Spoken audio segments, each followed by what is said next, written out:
Oh, sure. Everybody's thinking I'm going to break at one point. But I don't break that easily. You hear me, Fick? I'm not going to break. I'm going to get through the rest of this chapter without actually reading another comic, and you're not going to stop me. And now they're both champions of the Crystal Empire. Next fist. Oh, come on, Nix, you two! Sorry, it's just that I know I'm not going to be the main star of this fic. Goodness, that's a story and a half, Cherry Blossom said. The heir chuckled. I can't wait to meet those two. Trust me, you don't. Twilight swapped with duties of the crown and put Nix and Clara to quartet. Even though one has to ask why when she could just easily stay at home in the Treeberry, where she would be seen as a normal pony with her friends. See, this is why that whole entire episode in Manhattan was perfectly okay with me. Because seriously, they were probably acting like a normal Manhattan night. Oh, pony with wings. What else is new? Yeah, move on. I'm busy driving a cab. Like, if you don't show off being a princess, you're not going to be treated like one. Sorry, hate to tell you that, but that's life, guys. That's the way the real world works. You don't just go saying, I would identify that person. No, you wouldn't. You really wouldn't. It had been tense at first. The four ladies in waiting had been apprehensive of the Philly Nightmare Moon, and said Philly hadn't been quite sure what to make of the identical quadruplets in her mother's service.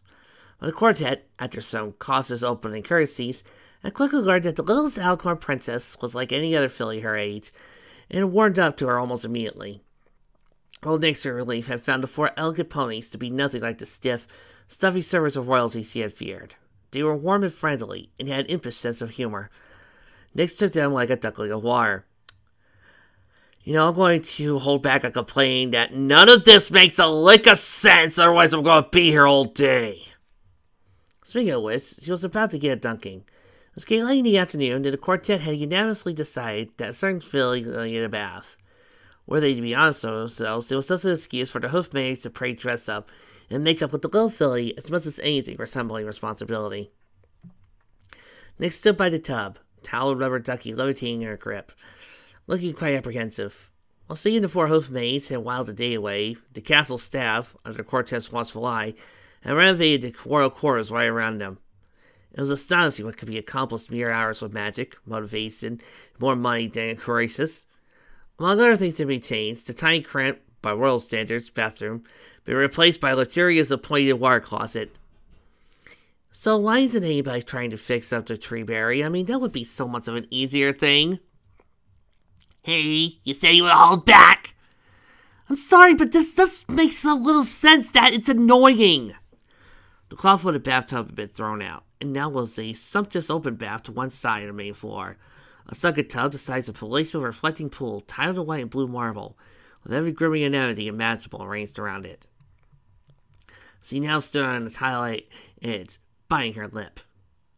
Go on, dear, Cherry Blossom said. What are you waiting for? Nix looked at the enormous bath.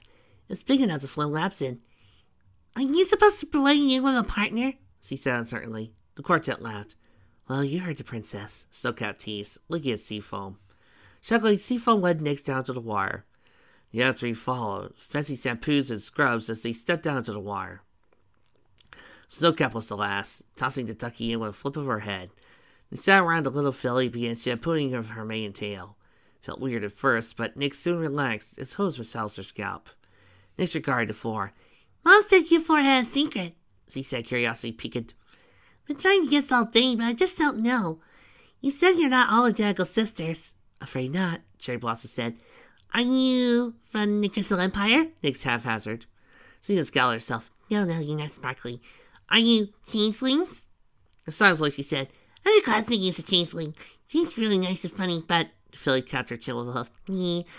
Those changeling lanterns would be making you turn back to yourselves all the time. If people would be freaked out and stuff. Are you from a really faraway country? Seafoam grinned. You're getting warmer. as he said. There was a spark of sapphire light. Her dolphin tail lifted up out of the water and slapped down, splashing the filly. Nick took her drenched mane out of her eyes and gulped at the transformed hoof maid. Her squeal gleeful went to fair. Oh my gosh, you've seen honey! Her forehead smashed the water excitement. The quartet broke into peals of laughter at this filly's excitement. Just 1 out of 3, Highness, Seafoam said. Now, you have to guess the rest of us. Her tail flukes flat the wire, and Nix, protesting Cherry Blossom, Snow Cap, and White Dove, yet again. No fear! Nix began tossing the wire back. The royal bath slowly broke out into a gleeful splash fight. Oh, hi, Spike. Hi, guys. Legend, come on! Reality Check was nice enough to give me something awesome. No, Spike. Please, come on! No. Just a little... No. Not unless the story has you as a main character. No. You are forbidden from having anything cool, interesting, exciting happen to you around this show. Unless it involves rarity, and unless you are the main character, and it's something that does not involve you being super special awesome, overly powerful, much more bigger and better than the girls, and or some sort of dark and emo brooding badass, or I am super powerful, and all that other bullcrap that so many people like to write you. No, you're not getting it. I'm not giving it to you. You're not getting a single lick of that. But the entire list has wiped out 99% of the stories about me. Well, congratulations, Spike. You now get to deal with being either a kid character who has to deal with learning how the world works, or B, a man who has to learn an important lesson that sometimes it's okay for a man to be a protector rather than a warrior. And that it's okay for a man to let a woman be the breadwinner. You know what? I think I could deal with that. Or guy hostage, or boy hostage. I'm so sorry, Spike, but them's the breaks. So yeah. No. BOOM! I'm sorry, all you Spike fans who wanted Spike to be super special, awesome. But it ain't happening on this show. The girls laughed. Snowcat trotted over to lighten the two grubby boys about the proper use of the swimming pool. White Dove got to her nose and gave Nix a little curtsy. So I get out of tea and biscuits, milady, she said. Nix clapped her host. Oh yes, that would be nice. She paused. But wouldn't cookies go better with tea? She was having a difficult time picturing Rarity's tea set back home with a gravy boat. White Dove giggled and proceeded to explain the difference between cookies, biscuits, tea, cakes, and biscotti.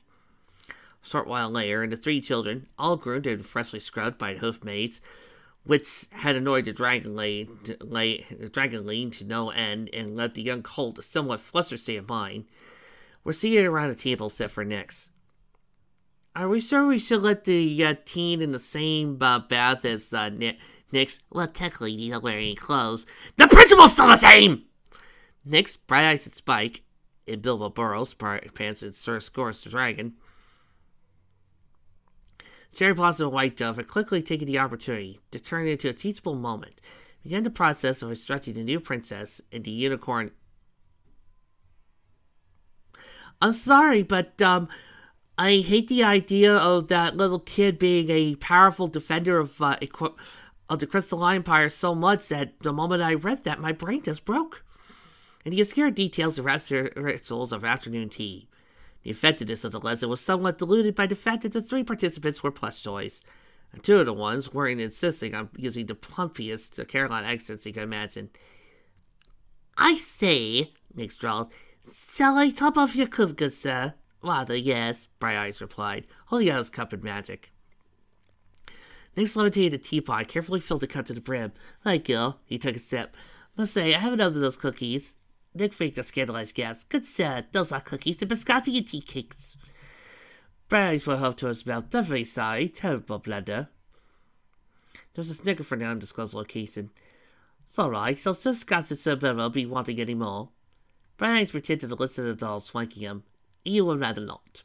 They tell me the quite stuff. Ho ho ho ho. Oh, Mr. Eyes, you're such a card. Spike groaned and facepalm.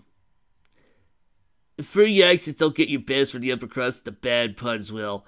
Oh, go read your comics, you twit. Yes, sir. There is an explosive storm from the direction of the royal desk. Snowcapper retreated to the office corridor was in the midst of storing Princess Twilight's first batch of royal correspondences. I am having a hard time to believe Twilight wouldn't have already organized that. She was in trouble paying attention to her work, with the three youngsters cutting up from across the room. Fed giggles came elsewhere in the tower, as Blossom Seafoam set up preparing her Royal Highness's return. Nyx looked up. Oh, was you care to join us? She said to the quartet. White Dove smiled as he put down another tray of sandwiches. Thank you, milady, but that would be improper. Why? Because we're the servants, White Dove explained. Oh, come on! You really think Mom's going to write that down, that you guys are our servants and that you couldn't do it? You're right, what am I thinking? That's so belong to Twilight's character, that's not even funny.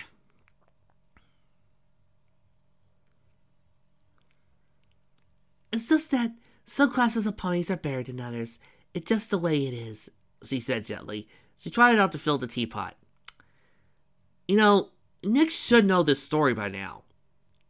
Because of Rarity.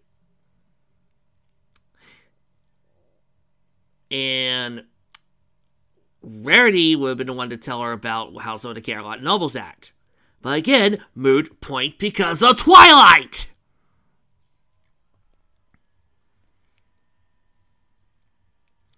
White Dove is overstating things.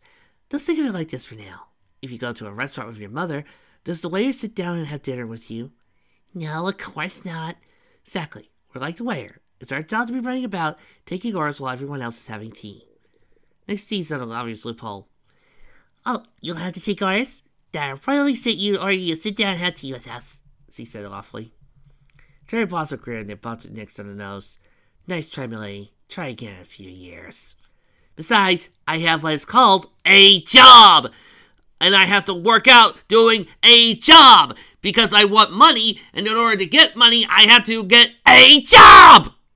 Sorry, I was watching the Death Battle SpongeBob vs. Aquaman today, and all I can remember right now is one of my favorite gags from SpongeBob. I have to use the little culture room, Bright Eye said shyly. Too much tea. You put the bath down on the main floor. Where do you put the other bits of plumbing? Second balcony, upstairs on the left, Snowcap called out. Bright Eye sighed and gratefully growled for relief. There's a tiny thunder of hooves up the stairs and a slamming door. Cortez giggled. Hard to believe...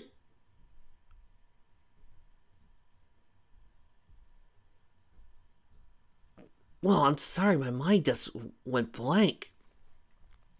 Tell me about it, Spike said sarcastically.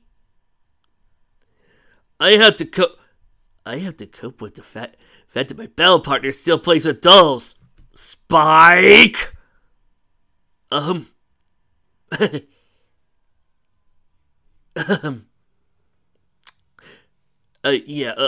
that, I was just... Spike! Do I have to get your mother? No, sir.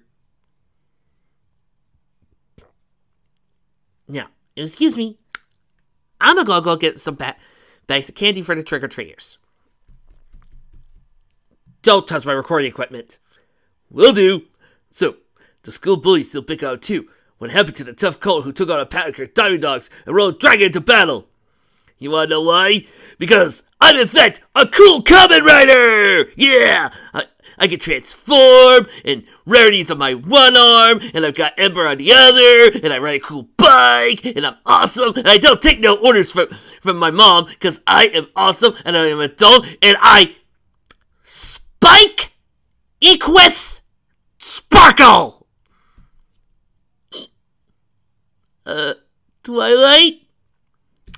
Legend has been saying that you've been very naughty, disobeying his rules about the recording equipment. But he won't let me do all the cool stuff, and... Spike, there are plenty of other channels that have you being awesome on this fic. Now, Legend Bringer is nice enough to let all of us star in this show. But you also gotta learn to obey his rules. He has his own preferences. Now, do you want to be unfair and try to remove his preferences for you? No. And don't you think it's a little unfair that you're asking to take over the command roles from so many other characters? No, Twilight. Now, come on. I'm pretty sure somebody else is doing a recording of Spike the Big Brave Slayer out there. You think so? I know, little guy. Now, come on. I told you I was going to get his mama in on this. Why don't you people believe me? Now, if only I could convince Lightning Bliss to let me borrow her thingy. That would be perfect.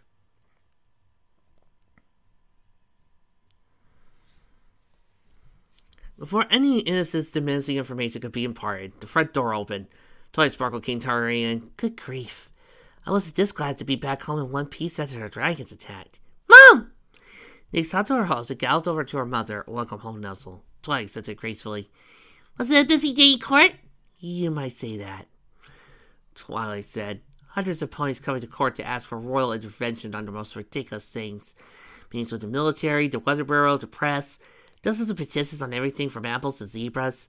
Most of it just planning on who Celestia, Luna, and I would talk to. One group petitioning for royal funding for the Crystal Empire scrying crystal. Another petitioning to have technology obstructed. Countless of miles of a physical claptrap.